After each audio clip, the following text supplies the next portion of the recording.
दोस्तों, चुड़ैल या फिर जादूगरनी एक ऐसी औरत को कहा जाता है कि जिसकी पकड़ या फिर ये कहिए कि जिसकी महारत ऐसी नॉलेज पर होती है कि जहाँ तक एक आम इंसान की पकड़ नहीं होती है, बल्कि ये कहिए कि हम लोगों को बचपन से ही ये सिखाया और समझाया जाता है कि एक चुड़ैल और जादूगरनी वो सब कुछ कर सकती है कि जिसके बारे में एक आम इंसान सोच भी नहीं सकता है। चाहे बात हो रही हो ईस्ट की या फिर वेस्ट की, नॉर्थ की या फिर साउथ की, आप लोगों को दुनिया के हर इलाके में, हर कल्चर में, हर तहजीब में चुड़ैलों से रिलेटेड बहुत सारी अलग अलग तरह की कहानियाँ और किस्से सुनने को मिल ही जाएंगे। इवन ये समझिए कि दुनिया की लगभग हर ज़बान में ऐसी बहुत सारी किताबें भरी पड़ी हैं कि जिनके अंदर चुड़ैलों की कहानी लिखी हुई हैं। लेकिन दोस्तों, आज की इस वीडियो में हम आप लोगों को इन्हीं सारी कहानियों की जड़ से मिलवाने वाले हैं, यानी इतिहास की एक ऐसी औरत से मिलवाने वाले हैं कि जिसके बारे में ये माना जाता है कि इस औरत के बाद से ही चुड़ैल और जादूगरनी या इस तरह की सारी कहानियाँ हमारे इस दुनिया में शुरू हुई थीं। हैरानी की बात तो ये है कि इस औरत का जिक्र सिर्फ दुनिया की अलग अलग ऐतिहासिक किताबों में ही नहीं, बल्कि बाइबल जैसी एक बड़ी धार्मिक किताब में भी मौजूद है। बाइबल में इसको एक ऐसी औरत के तौर पर दिखाया गया है कि जो रूहों यानी आत्माओं से संपर्क कर सकती थी। बाइबल के मुताबिक ही यही वो औरत थी कि जिसकी मदद के जरिए से मशहूर बादशाह यानी हजरत तालूत ने बनी इसराइल में ही गुजरे एक नबी के जिनका नाम हजरत शमवील था और जिनको अलग अलग नामों से भी जाना जाता है, उनकी वफात के बाद उनके रूह से संपर्क किया था, यानी उनकी रूह से कांटेक्ट बनाया था। यहूदियों और ईसाइयों में इस औरत को आज भी विच ऑफ एंडोर के नाम से याद किया जाता है। दरअसल एंडोर फिलिस्तीन के इलाके में एक हद से ज्यादा पुराना गांव हुआ करता था और ये औरत उसी गांव की ही रहने वाली थी। इंटरेस्टिंग बात यह है कि यहूदियों और ईसाइयों में ये औरत हद से ज्यादा मशहूर है। इतनी ज़्यादा मशहूर कि न सिर्फ यहूदी ईसाई इसकी कहानी अपने बच्चों को सुनाते हैं, बल्कि इस औरत के ऊपर बहुत सारी शॉर्ट मूवीज़ भी बन चुकी हैं और आज की डेट में तो इसके ऊपर बाकायदा लॉन्ग मूवीज़ भी अवेलेबल हैं। फिलहाल दोस्तों, अब सवाल यही है कि आखिर ये औरत थी कौन और इसकी सच्चाई क्या थी, और आखिर बादशाह हजरत तालूत ने एक मशहूर नबी यानी हजरत शमवील अलैहिस्सलाम की रूह से कांटेक्ट करने की कोशिश क्यों की थी और उस कांटेक्ट करने के लिए इस औरत से मदद क्यों ली गई थी। यही सब कुछ आज की इस वीडियो में हम लोग जानने की कोशिश करते हैं। साथ ही साथ हम आप लोगों को ये भी बताते हैं कि आखिर मुस्लिम इतिहासकार इस औरत के बारे में क्या कहते हैं। तो सबसे पहले तो मैं आप लोगों को ये बताता चलूं कि सिर्फ बाइबल में ही नहीं, बल्कि इस औरत का जिक्र तो बहुत सारे मुस्लिम इतिहासकारों ने भी अपनी अपनी किताबों में पूरी तफसील के साथ किया है, जिसमें तारीख़ इब्न कसीर जैसी बड़ी किताब भी शामिल है। RH नेटवर्क के नॉलेजेबल फ्रेंड्स, आप लोगों ने हजरत तालूत नाम के बादशाह का नाम तो बड़ी अच्छी तरह से सुन ही रखा होगा, क्योंकि इनका जिक्र तो मुस्लिम धर्म की सबसे मुकद्दस किताब यानी कुरान के अंदर भी मौजूद है। ये बनी इसराइल के एक ऐसे बादशाह थे कि जिनको इनके दौर के नबी यानी हजरत शमवील अलैहिस्सलाम ने अल्लाह के हुक्म से ही इनको वहाँ का बादशाह बनाया था और इनकी लीडरशिप में ही बनी इसराइल के लोगों ने कौम अमालिका जैसी खतरनाक कौम से जंग की थी और इस जंग में फतह भी हासिल की थी। दरअसल कौम अमालिका का जो लीडर हुआ करता था उसका नाम जालूत था, जो हद से ज़्यादा ताकतवर और हद से ज़्यादा लंबा चौड़ा एक इंसान हुआ करता था। यानी आप ये समझ सकते हैं कि जालूत कोई नॉर्मल इंसान ही नहीं था, बल्कि ये तो ऐसा लंबा चौड़ा था कि जैसे आज के दौर में फिक्शनल मूवीज़ में हल्क और इस तरह के कैरेक्टर दिखाए जाते हैं। तो इसीलिए हजरत तालूत ने अपनी पूरी फौज में ये ऐलान करवा दिया था कि जो भी जालूत के मुकाबले के लिए आएगा और उसको इस मुकाबले में हराएगा तो मैं उसकी न सिर्फ अपनी बेटी के साथ शादी कर दूंगा, बल्कि उसको अपनी आधी सल्तनत भी हमेशा हमेशा के लिए दे दूंगा।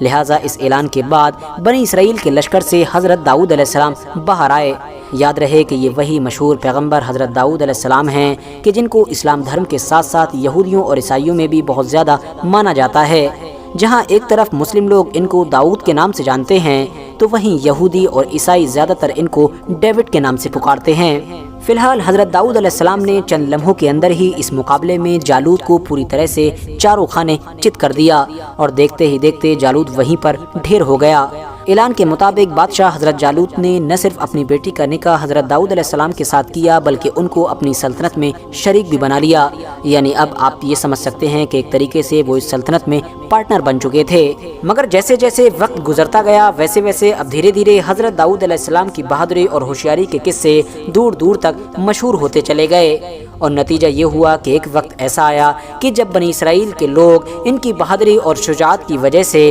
بادشاہ طالوت سے زیادہ ان سے محبت کرنے لگے اور ان کو ہی زیادہ توجہ دینے لگے، جس کی وجہ سے اب بادشاہ طالوت ان کے رشک و حسد میں مبتلا ہو گئے، یعنی ان سے دھیرے دھیرے حسد کرنے لگے۔ انہوں نے داؤد علیہ السلام کو قتل کرنے کی بھی کوشش کی، مگر بنی اسرائیل میں اس دور میں جو عالم موجود تھے ان سبھی علماء نے ان کو ایسا کرنے سے روک دیا۔ ایسا کرنے والے سبھی علماء کو بھی بادشاہ جالوت کے آرڈر پر قتل کر دیا گیا، لیکن ان تمام چیزوں کے باوجود بھی بادشاہ جالوت حضرت داؤد علیہ السلام کو قتل کرنے میں کامیاب نہ ہو سکے، اور پھر دھیرے دھیرے وہ وقت بھی آ گیا کہ جب ان کے اوپر سے حسد کا نشہ اترنے لگا اور ان کو یہ احساس ہونا شروع ہوا کہ آخر وہ کچھ دنوں کے اندر کیا کر چکے ہیں، یعنی انہوں نے اب اپنی غلطی کے اوپر پچھتاوا کرنا شروع کر دیا، مگر ظاہر ہے اب تو بہت زیادہ دیر ہو چکی تھی اور وہ اس بیچ میں بہت سارے بڑے بڑے عالموں کو بھی قتل کر چکے تھے۔ طالوت کو کبھی بھی اچانک سے ان علماؤں کی آواز سنائی دینے لگتی تھی کہ جن کو وہ قتل کر چکے تھے، جس کی وجہ سے وہ فوراً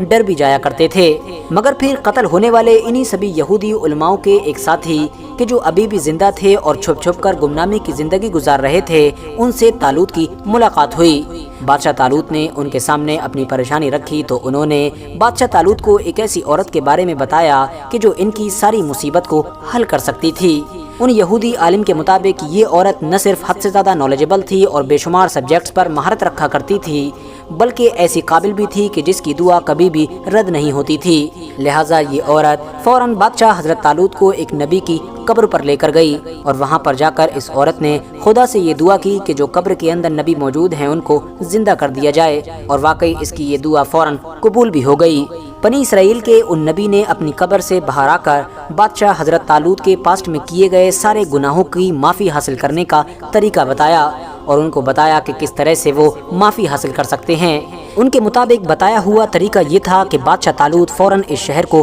چھوڑ دیں اور خدا کی راہ میں جہاد کرنا شروع کر دیں، اور ان کو اپنی باقی بچی ہوئی پوری زندگی خدا کی راہ میں جہاد کرنا ہوگا، اس وقت تک کہ جب تک وہ جہاد کرتے کرتے شہید نہ ہو جائیں اور اس شہر میں ان کی میت نہ آ جائے۔ یعنی کہ دوستو اب ان کو معافی اس وقت ہی مل سکتی تھی کہ جب وہ جنگ کرتے کرتے شہید ہو جاتے اور ان کے اس شہر میں، یعنی جس شہر کو ان کو چھوڑنے کا حکم دیا گیا تھا، اس شہر میں شہید ہونے کے بعد ان کی میت انٹر ہوتی، یعنی کہ ان کی باڈی شہر میں آتی۔ لہٰذا ان نبی کے منہ سے یہ طریقہ سن کر بادشاہ طالوت نے فوراً ان نبی کو الوداع کہا اور اپنے شہر کو چھوڑ کر نکل پڑے اور خدا کی راہ میں جہاد کرنا شروع کر دیا، اور اس وقت تک پوری زندگی جہاد کرتے رہے کہ جب تک جنگ کرتے کرتے شہید نہیں ہو گئے تھے۔ بات کریں اگر قبر سے اٹھنے والے ان نبی کے بارے میں تو بائبل میں ان کو حضرت شمویل علیہ السلام بتایا گیا ہے، وہی شمویل علیہ السلام کہ جن کو الگ الگ زبانوں میں الگ الگ نام سے جانا جاتا ہے اور ان کے نام کو بھی کئی الگ الگ طرح سے پروناؤنس کیا جاتا ہے۔ حالانکہ یاد رہے کہ امام ابن کثیر نے اپنی کتاب یعنی تاریخ ابن کثیر میں قبر سے نکلنے والے ان نبی کا نام حضرت یوشع علیہ السلام بتایا ہے، وہیں دوسری طرف وچ آف انڈور نام کی وہ عورت کہ جس کو بائبل میں ایک ایسی عورت کے طور پر دکھایا گیا ہے کہ جو روحوں سے کانٹیکٹ کرنے میں یعنی آتماؤں سے سمپرک کرنے میں مہارت رکھا کرتی تھی، تو اس کو بھی امام ابن کثیر نے اپنی کتاب میں ایک ایسی عورت کے طور پر مینشن کیا ہے کہ جو نہ صرف حد سے زیادہ بوڑھی تھی بلکہ بہت زیادہ نیک بھی تھی۔ فی الحال دوستو آج کی اپنی ویڈیو کو ہم یہیں پر ختم کرتے ہیں۔ ویڈیو پسند آنے پر نہ صرف ویڈیو کو لائک کریں بلکہ اپنے فرینڈز کے ساتھ بھی ضرور شیئر کریں، اور اسی طرح کی نالجبل اور ہسٹوریکل ویڈیوز ہمیشہ دیکھنے کے لیے ہمارے اس چینل کو سبسکرائب کر کے ساتھ ہی میں بیل آئیکن کو بھی پریس کر دیں۔